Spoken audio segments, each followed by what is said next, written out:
In our last movie, we looked briefly at the syntax of the inner join.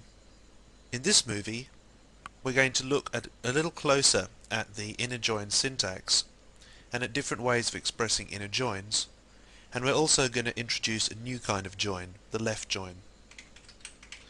To begin with, let's take a look at our sample database, and we're going to look at the data from the customers table. As you can see, I've added two new rows to the customers table. These rows are John Bull and Jacqueline Dupont. And if we take a look at the data from the orders table, you'll notice that in the cust ID column there are no instances of 5 or 6, which are the customer IDs for John Bull and Jacqueline Dupont. Therefore, the two new customers have not yet placed any orders with the fictitious company of the sample database. We'll see the significance of that in a moment. To begin with, however, let's take a look at the same syntax of inner join query that we looked at in the last movie. We're going to join the tables with a comma and use a where clause to specify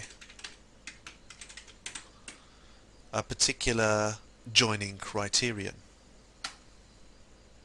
As you can see, in the results that are output, there's no mention of our two new customers, John Bull or Jacqueline Dupont. There's no Bull or Dupont listed in the surname column. We'll take a look at the reason for that, as I said earlier, in a moment, but for now, let's take a look at a different way of expressing this same inner join syntax. We can use the same beginning part of the select query, but when we come to specifying the tables, instead of using a comma to separate the table names, we're going to use the words inner join to separate the two table names. Then immediately after that we'll say on and give the particular criteria for joining the two tables. In this case,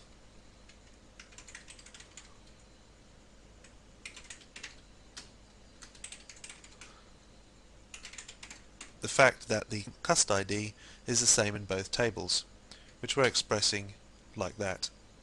Apart from the fact that we're using the full inner join syntax and we're using the keyword on instead of including a where clause, the syntax is pretty similar. There is a third way which is more concise. Let's take a look at that. We're going to use the same first part of the select query. However, with this part, instead of using the on keyword, we'll use the using keyword, and in brackets we'll put the field name that has to be, the data of which has to be the same in both tables.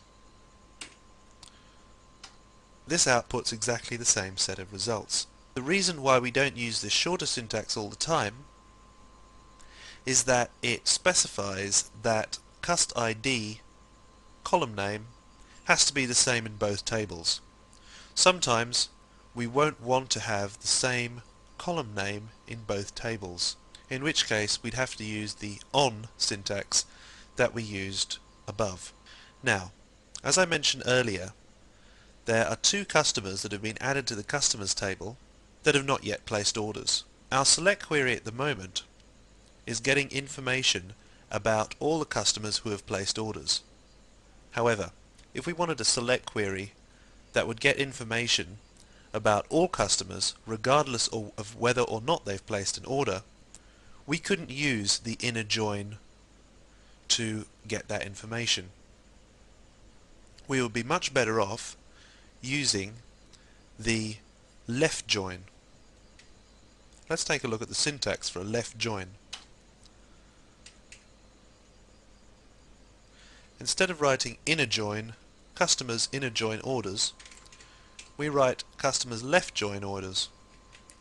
Otherwise, the syntax is identical. We get a different result set. John Bull and Jacqueline Dupont are both listed despite the fact that they haven't placed any orders. That's why we've got two null values in the right-hand column. There's also been a change to the ordering of the data, but we can change that using the order by clause, so that's not terribly significant. One final thing to consider about left join is that we are able to use both the using syntax and the on syntax. On customers cust ID equals orders cust ID, but we can't use a where clause. A left join requires us to explicitly tell MySQL what to use as the joining criteria using the on keyword, in the same way as using the full syntax for the inner join. One final thing for this movie is the use of aliases. At the moment, our select queries are looking a little bulky. We're spelling out the full names for the tables every time we make mention of them. Let's take a look at this alternative method of specifying the table names.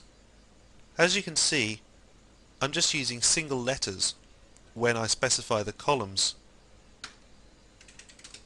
When I come to specify the table names, all I need to do is to add the single letters, or whatever alias I require, after the table name, and then they become used as aliases of the tables.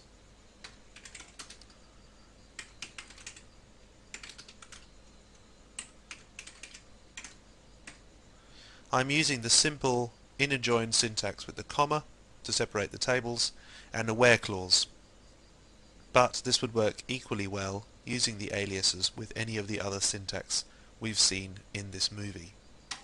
The mistake I've just made is